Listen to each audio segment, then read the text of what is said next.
ابتدائی میں گزارش ہے ایک دفعہ سورہ الحمد اور 3 دفعہ سورہ قل هو اللہ کی تلاوت کر کے مرحومہ کوثری خاتون بنت سید غلام قاسم اور مرحومہ امت صغرا بنت محمد بشیر صاحبہ اور دیگر مرحومین اپنے اعزاء جو مرحوم ہو گئے ان سب کی ارواح کو ایصال کر دیں۔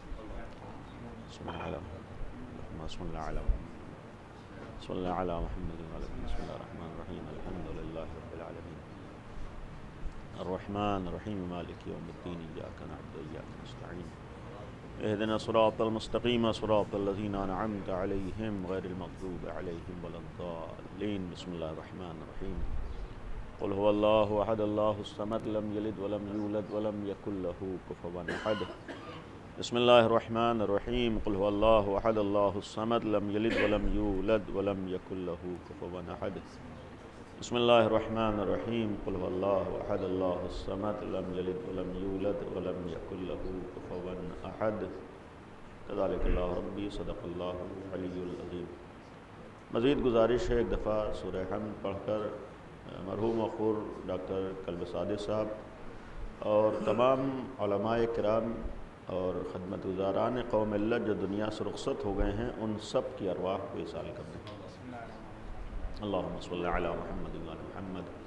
بسم اللہ الرحمن الرحیم الحمد للہ رب العالمین الرحمن الرحیم مالک یوم الدین ایاک نعبد و ایاک نستعین اهدنا الصراط المستقیم صراط الذین انعمت علیہم غیر المغضوب علیہم ولا الضالین۔ بسم اللہ الرحمن الرحیم قل هو اللہ احد اللہ الصمد لم یلد ولم یولد ولم یکن له کفوا احد۔ کذالک اللہ ربی صدق اللہ العلی العظیم۔ اعوذ باللہ من الشیطان الرجیم بسم اللہ الرحمن الرحیم الحمد للہ رب العالمین والصلاة والسلام علی اشرف الانبیاء والمرسلین خاتم النبیین رحمت للعالمین ابی القاسم محمد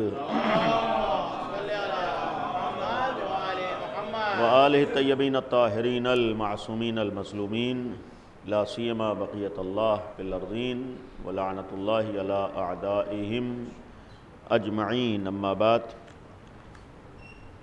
قال امیر المؤمنین علیہ الصلاۃ والسلام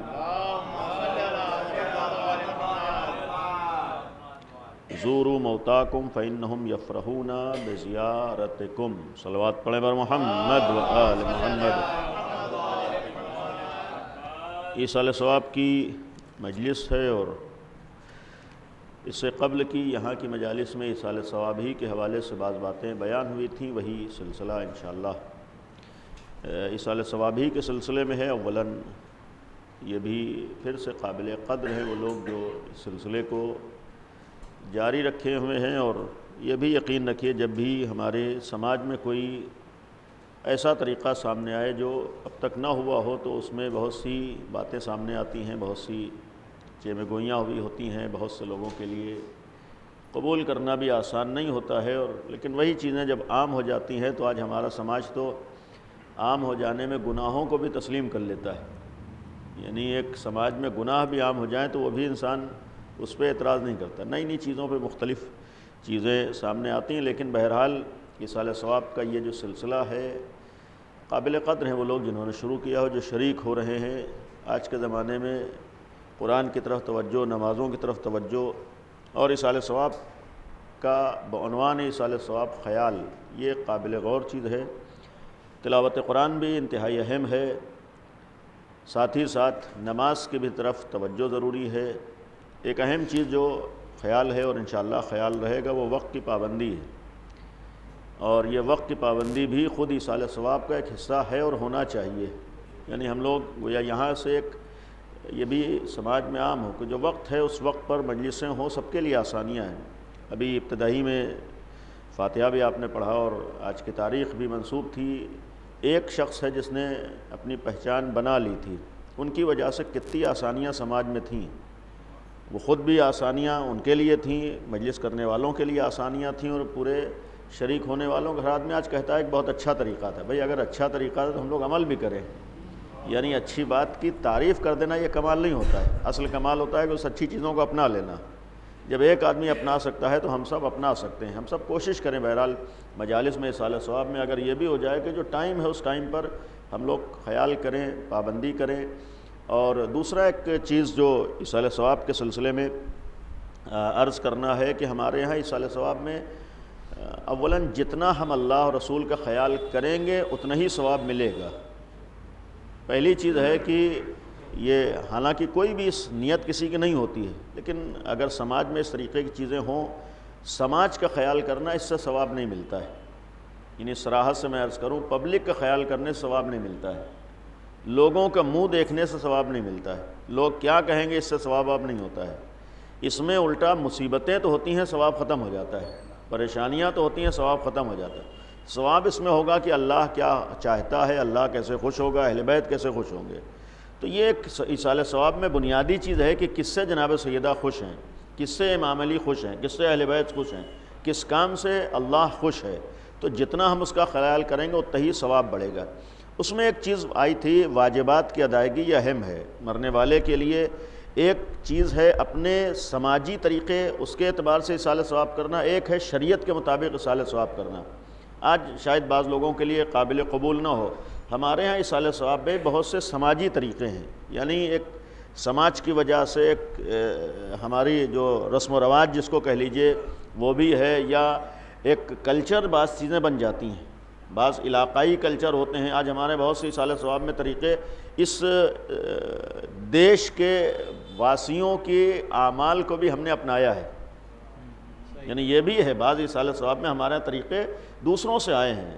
شادیوں میں جیسے بہت سی رسم و رواج دوسروں سے ہم نے لی ہیں جس کا اسلام سے کوئی تعلق نہیں تھا, ویسے آج ہمارے ہاں ایصال ثواب میں بھی بعض چیزیں دیش واسیوں سے بھی آئی ہیں. تو اب اس میں بھی اس سے ایصال ثواب نہیں ہوگا. ہاں اگر خلاف شریعت نہیں ہے تو حرج نہیں ہوتا ہے, لیکن اس چیزوں کا پابند ہو جانا اور اس چیز کو دین بنا دینا یہ غلط ہوتا ہے, یا ایک تصور ہونا کہ اس کے بغیر ایصال ثواب نہیں ہو سکتا یہ غلط ہے.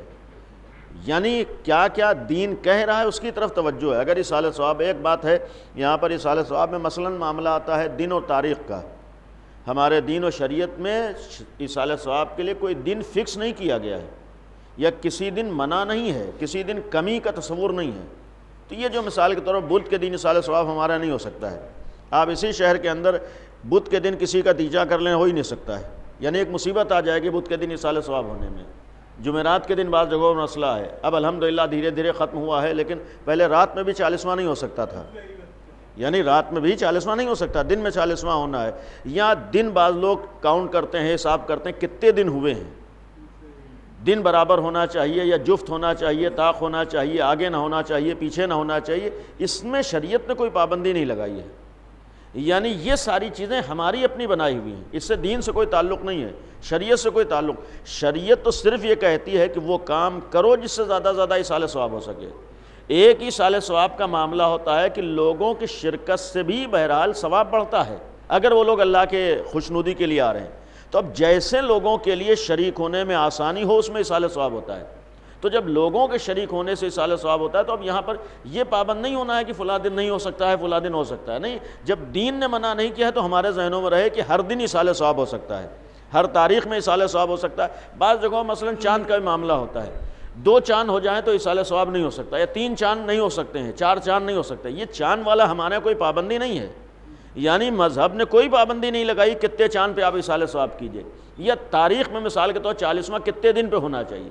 جب بھی ہمارے لیے موقع ہو, جب بھی ہم کر سکتے ہیں اس وقت 40واں کر لیں. اولاً خود 40واں شریعت کا حکم نہیں ہے.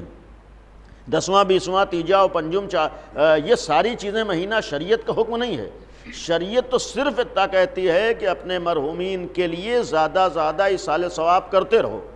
یہ ہم نے اور آپ نے بعض طریقے نکالے ہیں ایصال ثواب کے. اب اگر ہم نے اور آپ نے بعض طریقے نکالے تو ان طریقوں میں اگر کمی آ رہی ہے تو شریعت کے اعتبار سے مخالفت نہیں ہو رہی ہے. یہ 10ویں کے عنوان سے اور پنجم کے عنوان سے اور مہینے کے عنوان سے یہ ہمارا اور آپ کا بنایا ہوا طریقہ ہے. 40ویں کا بھی شریعت نے حکم نہیں دیا ہے.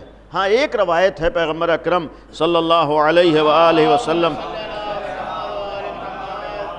پیغمبر نے جناب ابو ذر سے فرمایا تھا کہ یا ابا ذر ان الارض لتبکی علی المومن, کہ زمین مومن کے اوپر روتی ہے, گریا کرتی, اذا مات, جب وہ مر جاتا, 40 صباحا, 40 صبح 40 دن, یعنی یہ ایک روایت ہے. بعض علماء نے کہا ہے کہ ممکن ہے اس روایت کی بنیاد پر ہمارے ہاں 40واں والا تصور آیا ہو, یا اسی طریقے سے مثلا امام حسین کے لیے 40 کا تصور ہے. تو یہ چیزیں بہرحال اشارے ملتے ہیں, لیکن پابندی کا کوئی معاملہ نہیں ہے. یعنی ایسا نہیں ہے کہ ہم سوچیں کہ دن 39 ہوں گے یا 41 ہوں گے, یا مثال کے طور پر اگر 2 مہینے پہ ہو رہا ہے تو کوئی حرج ہو جائے, نہیں ہو سکتا ہے. تو پہلی چیز ہے کہ دنوں کی کوئی پابندی نہیں ہے اور تاریخوں کی کوئی پابندی نہیں. گزشتہ ہفتے میں نے جو عرض کیا تھا ایصال ثواب کے بعض طریقے پر گفتگو ہو رہی تھی, وہاں سے بات رہ گئی تھی. آج بھی بعض طریقوں کے سلسلے میں ہے. میں نے عرض کیا تھا کہ پہلے واجبات کی ادائیگی واجب ہے. اس میں ایک مسئلہ ہے میراث کا, اس کی تفصیلات انشاءاللہ کسی اور ہفتے عرض کروں گا. درمیان میں بات بھی آئی تھی کہ اگر جانے والے کے واجبات اس کے ذمے رہ گئے ہیں تو میراث بعد میں بٹے گی, اس کے واجبات پہلے ادا ہوں گے. یعنی اس کی میراث بعد میں اولاد کو ملے گی, اور اگر اس کے واجبات کو ادا کیے بغیر میراث بٹ گئی ہے تو جس کے پاس میراث پہنچی ہے اس کے اوپر واجب ہے کہ پہلے ان کے واجبات کو اتنے فیصد ادا کروائے, پھر اس کے اوپر پیسہ خرچہ کرے. یعنی بغیر واجبات کو ادا کیے ہوئے باپ کے پیسے ہم خرچہ نہیں کر سکتے ہیں. تو یہ ایک مسئلہ تھا, اس سلسلے میں تفصیلات ہیں.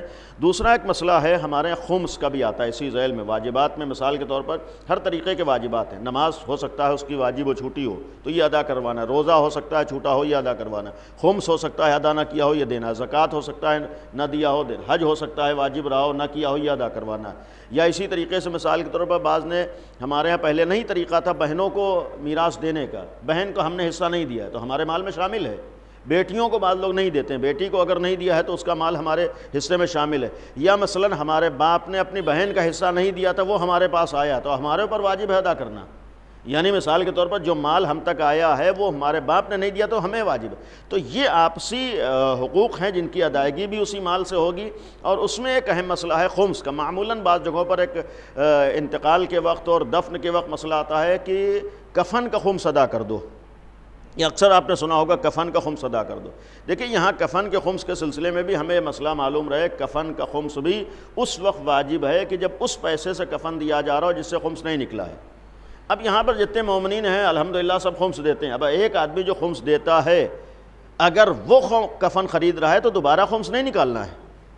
یعنی دوبارہ خمس نہیں ہوتا ہے. ایسا نہیں ہے کہ اب کفن کے اوپر ہم ہر حالت میں خمس دیں گے, نہیں. اگر اس مال سے ہے جو ہمارا خمس نکلتا ہے تو دوبارہ خمس نہیں ہوتا ہے. اگر خمس نہیں نکلا ہے تو ہر مال میں سے واجب ہے, یعنی ہر حصے میں سے واجب ہے. یہاں پر خمس کفن میں اس لیے واجب ہو جاتا ہے کہ کم از کم جو کپڑا قبر کے اندر لے کر جا رہا ہے وہ حلال کپڑا ہونا چاہیے. یعنی اس کی ایک وجہ ہے کم از کم وہ کپڑا اس کا حلال ہو. کہیں ایسا تو نہ ہو کہ زندگی بھر ہم نے دنیا میں بھی حلال کپڑے نہیں پہنے اور جب کفن لے کر گئے ہیں وہ بھی حلال نہ ہو, تو اتنا تو حلال ہو ہی جائے. نہیں, وہی کافی نہیں بلکہ بقیہ بھی خمس کی ادائیگی ضروری ہے. اور اسی طریقے سے ایک مسئلہ تھا مہر کی ادائیگی کا. یعنی بیوی کا مہر بھی ہمارے اوپر واجب ہے. اگر نہیں دیا ہے تو ہماری میراث میں سے ہماری اولاد ہماری بیوی کا مہر ادا کرے گی.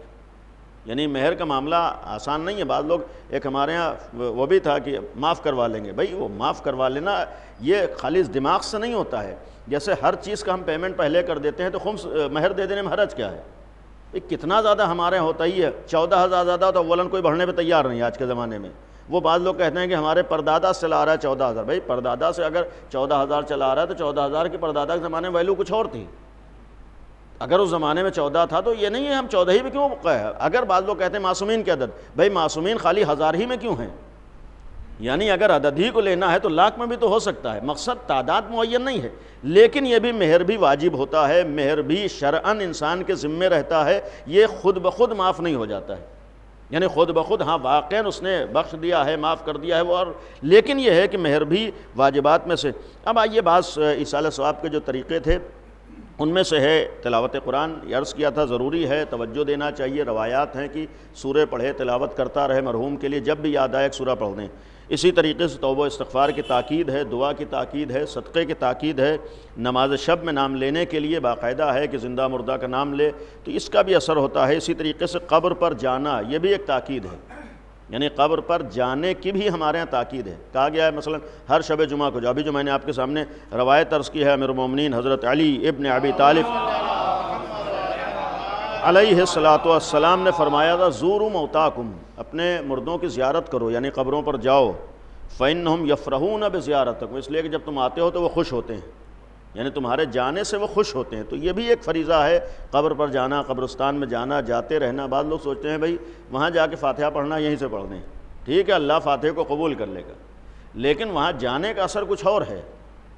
ہر چیز کا اپنا ایک اثر ہوتا ہے۔ بعض لوگ شریعت کے سلسلے میں اپنی توجیہات کرتے ہیں، بھئی حرج کیا ہے، فاتحہ تو پڑھنا یہاں سے پڑھنا، نہیں، بہرحال وہاں جائیں گے تو اس کا ایک خاص اثر ہوگا، اور بہرحال جانا چاہیے، توجہ دینا چاہیے کہ اگر ہم اپنے مرحومین کو، خاص کر جمعرات اور جمعے کے لیے زیادہ تاکید ہے، روایتیں ہیں جمعے کے لیے باقاعدہ ہے کہ جمعے میں منتظر رہتے ہیں مرحومین، روایت ہی موجود ہے، حتیٰ جمعرات کے لیے بھی بعض روایتوں میں کہ اللہ جمعے کے دن اجازت دیتا ہے کہ جاؤ دیکھو تمہارے رشتہ دار تم کو یاد کر رہے ہیں نہیں یاد کر رہے ہیں۔ بعض یہاں تک روایت ہے کہ آتے ہیں روحیں، اللہ جب اجازت دیتا ہے، یہ بھی ایک ذہن میں رہیے، جب اللہ اجازت دیتا ہے تب روحیں آتی ہیں، کوئی روح بھٹکتی اٹکتی ہمارے ہاں نہیں ہے، اس لیے کہ اللہ کے پاس اتنی پاور و طاقت ہے کہ دنیا میں بھی اپنے قبضے میں رکھتا ہے اور یہاں سے روح نکلنے کے بعد بھی اپنے قبضے میں رکھتا ہے۔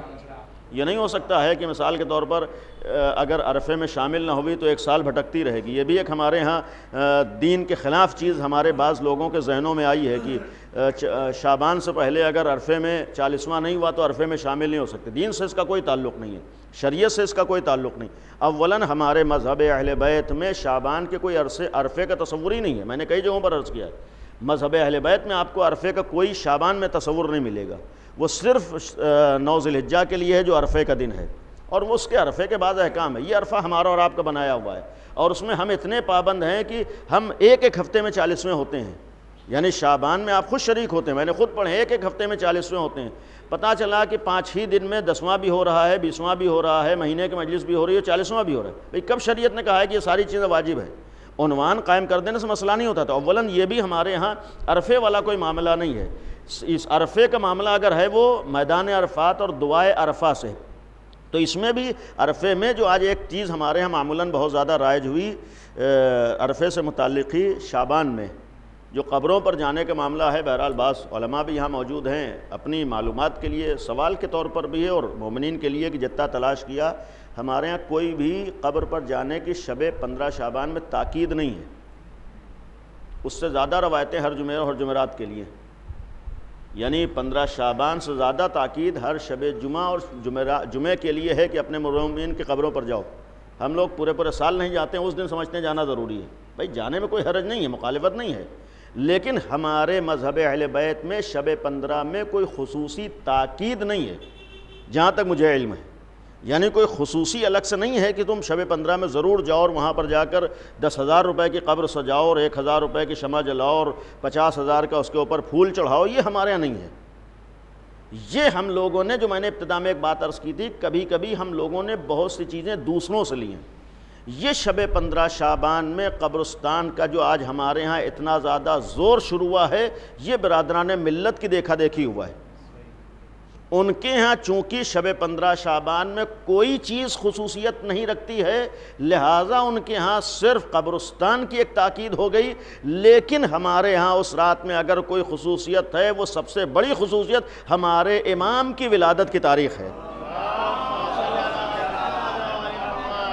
لہٰذا ہم لوگ اس تاریخ جو امام سے منسوب تاریخ امام کو بھول جاتے ہیں اور پھر قبرستان یاد رہتا ہے، نہیں، اس تاریخ اصل امام کو یاد کرنا۔ بھائی قبرستان جائیں لیکن امام کے تصور سے جا رہے، امام کے ذریعے سے جا رہے، امام کے نام پر۔ وہی روپے پیسہ جو آپ قبروں کے اوپر سجا کر رہے ہیں، وہی سجاوٹ امام زمانہ کے نام پہ ہونا چاہیے۔ وہی جو آپ 50 ہزار روپے خرچ کر رہے ہیں قبروں کے اوپر، اسی روپے کو آپ امام زمانہ کے نام پہ خرچ کیجئے، یقین رکھیے اللہ مردے کو اتنا زیادہ ثواب دے دے گا کہ نہیں سوچ سکتے ہیں۔ یعنی وہ حق ہوتا ہے یاد کرنے کا، امام کا حق ہے، لہذا تذکرہ ہونا چاہیے۔ سجاوٹ بری چیز نہیں ہے، لیکن امام کے نام پہ سجاوٹ ہونا چاہیے۔ آپ وہاں جا کر دیکھ کتنا امام کا نام ہوتا ہے، یعنی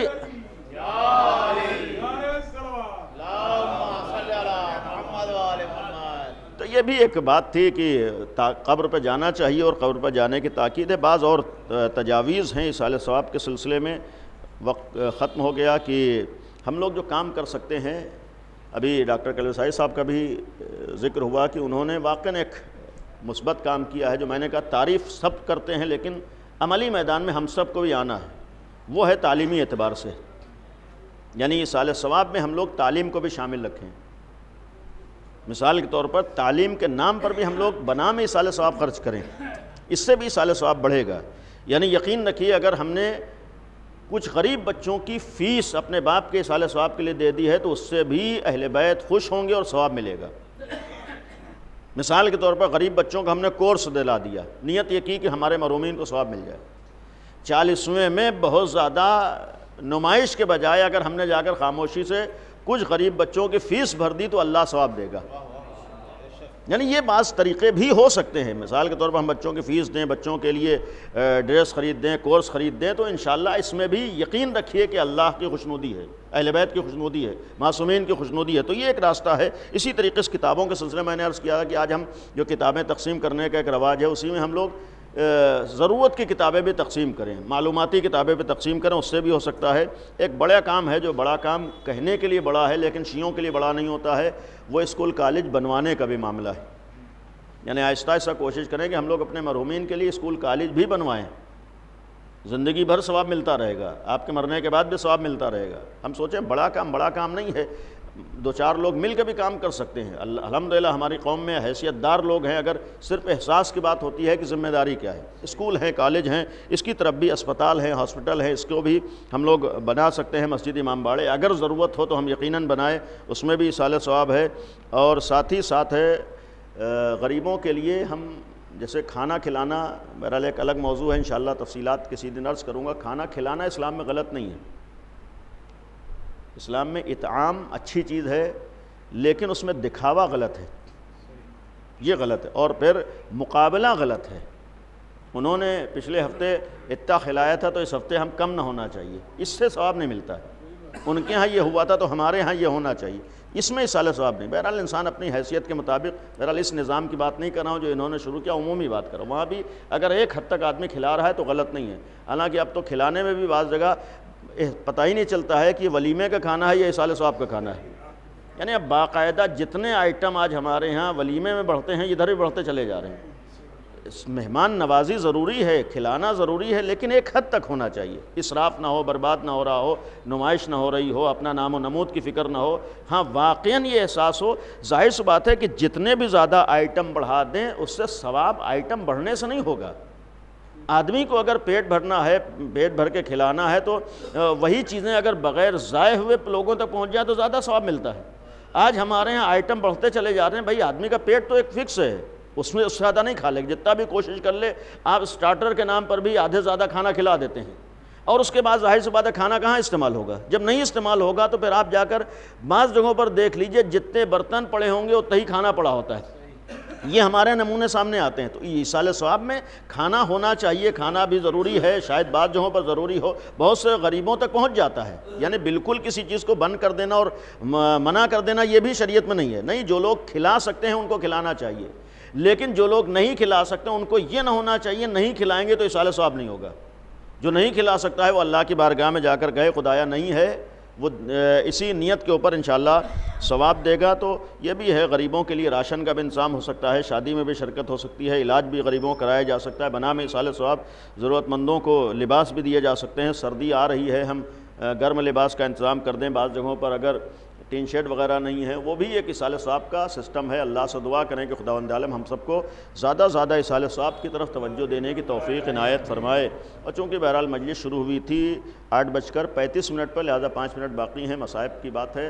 ایصال ثواب کا تذکرہ تھا، بہت سی روایات بھی میں نے لکھی تھیں لیکن نہیں پڑھ رہا ہوں۔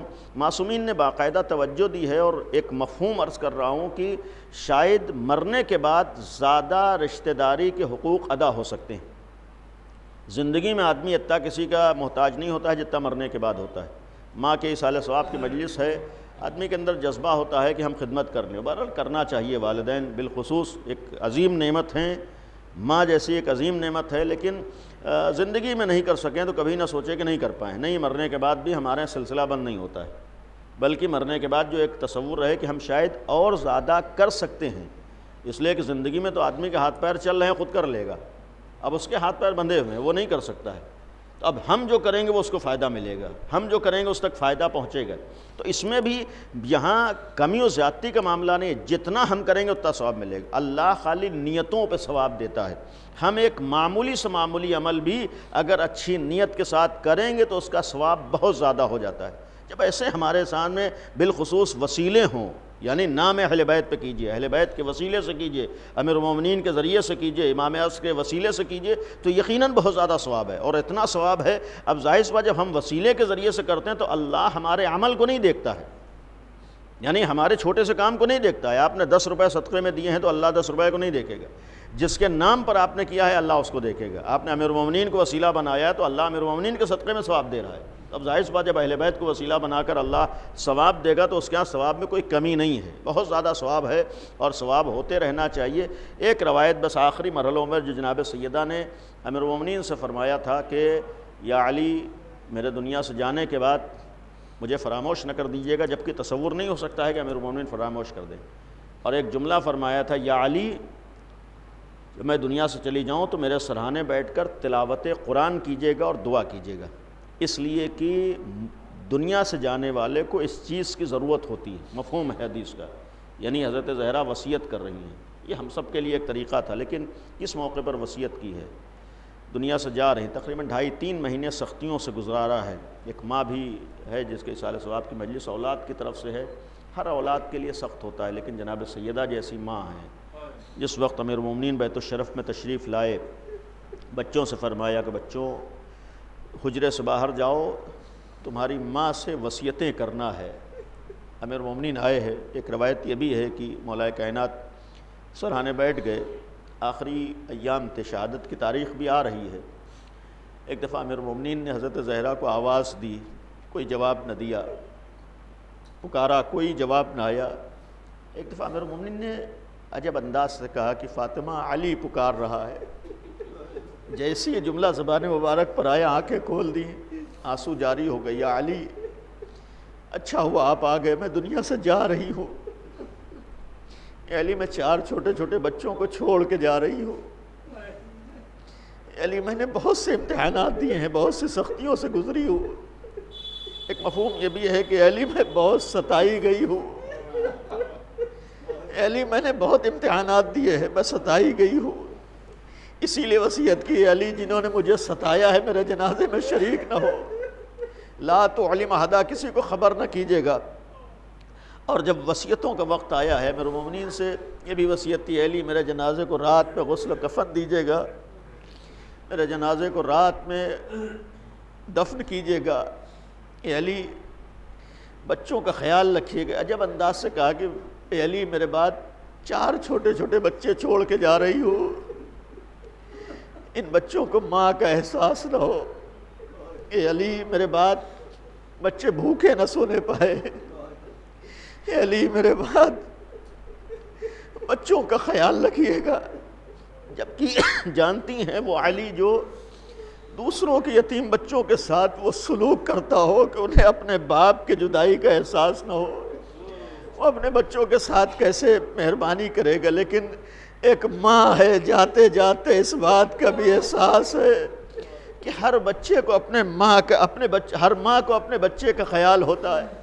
شاید یہ بھی پیغام ہو کہ علی میں آج اس دنیا سے جا تو رہی ہوں، مجھے معلوم ہے کہ آپ جیسا ایک مہربان باپ موجود ہے، میرے بعد حسن آنسو بہائیں گے، حسین آنسو بہائیں گے۔ یہی تو وجہ ہے کہ جب آخری وقت میں امیر المومنین نے کہا ہے بچوں آؤ ماں کو خدا حافظ کہہ لو، امام حسن آگے بڑھے ہیں، اپنے کو ماں پر گرایا ہے، آنسو بہانا شروع کیا، جناب زینب آگے بڑھی، گریہ کیا ہے۔ امام حسین جب آگے نہیں بڑھے، امیر المومنین نے فرمایا تھا میرے لال کی اماں کو الوداع نہیں کہو گے؟ فرمایا تھا بابا جان آپ جانتے ہیں میں حسین ہوں، جب تک مجھے ماں نہیں بلاتی تھی میں نہیں جاتا تھا، بندے کفن ٹوٹتے ہیں، میرے لال حسین میری آغوش میں آ جا۔ عزیزو ادھر امام حسین دوڑے، ماں سے لپٹ گئے اور عجب انداز سے جملہ کہا ہے، اماں حسین کو کس کے سہارے چھوڑا، امیر مومنین آگے بڑھے، اٹھا کے سینے سے لگا لیا، اے میرے لال صبر کرو، شاید حضرت زہرا کی وصیت کا ایک سبب یہ بھی رہا ہو کہ مجھے معلوم ہے بیٹا ماں کے اوپر آنسو بہائے گا، علی آپ گلے سے تو لگا لیں گے لیکن کربلا میں ایک بچی ہے جو ماں سے محروم ہوگی، باپ کے سائے سے محروم ہوگی۔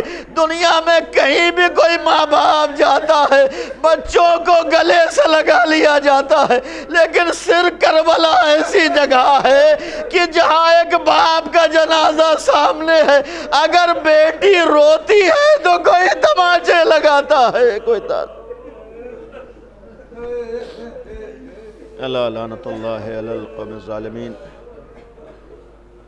سيعلم الذين ظلموا أي منقلب ينقلبون۔ خدایا ہم سب کی اس عبادت کو قبول فرما، خدایا جو مومنین کی اطاعتیں ہیں ان اطاعات کو قبول فرما، پالنے والے اس ذکر کا اور اس مجلس کا اور آج کے اس عمل کا ثواب جن مرحومہ کے اصال ثواب کے لیے تھا، اہل بیت کے صدقے میں اس کا ثواب کو مرحومہ تک پہنچا دے۔ خدا جو مومنین شریک رہے ہیں ان سب کی دلی حاجات کو قبول فرما، خدا ان سب کے مرحومین کی مغفرت فرما، پالنے والے حضرت زہرا کو ہم سے راضی اور خوشنود فرما، خدایا ہم لوگوں کو اپنے مرحومین کے لیے زیادہ زیادہ اصال ثواب کرتے رہنے کی توفیق عطا فرما، خدایا اہل بیت کا واسطہ ہے دنیا سے ظلم اور ظالمین کا خاتمہ فرما، خدایا ہم سب کو علم و عمل کی توفیق عطا فرما، خدایا ہمارے یہاں سے مکمل جہالت کا خاتمہ فرما، خدایا بے دینی کا خاتمہ فرما، خدایا جمعہ کا دن ہے، جو مرحومین دنیا سے جا چکے مومنین جو مختلف جگہوں پر ظلم و ستم کا شکار ہوئے ہیں، خدایا ان تمام مرحومین کی مغفرت فرما، خدایا اہل بیت کا واسطہ ہے دنیا سے امریکہ اور اسرائیل جیسی ظالم طاقتوں کا خاتمہ فرما، خدایا مظلومین کی نصرت و مدد فرما، خدایا امام زمانہ کے ظہور میں تعجیل فرما، خدایا جمعہ کا دن ایک گزر گیا، آنے والا جمعہ بہرحال امام کے ظہور پر ہم لوگوں کو یقین ہے، اور جب تیری مصلحت ہوگی جب امام کا ظہور ہوگا یہ بھی یقین ہے، لیکن دعا یہ ہے کہ خدایا ہم لوگوں کی نگاہوں کے سامنے امام کا ظہور ہو جائے، ہم لوگوں کے امام کے ناصروں میں شمار فرما۔ آخر دعوانا ان الحمدللہ رب العالمین۔ مزید ایک دفعہ سورہ فاتحہ کی تلاوت کر کے جملہ مرحومین مومنین مومنات اپنے تمام اعزاء جو مرحوم ہو گئے ہیں، ڈاکٹر قلب صادق صاحب اور مرحومہ کوثری خاتون بنت سید غلام قاسم اور مرحوم امت صغرا بنت محمد بشیر صاحبہ کی ارواح کو ایصال کر دیں۔ اللہم صلی علی محمد و آل محمد۔ بسم اللہ۔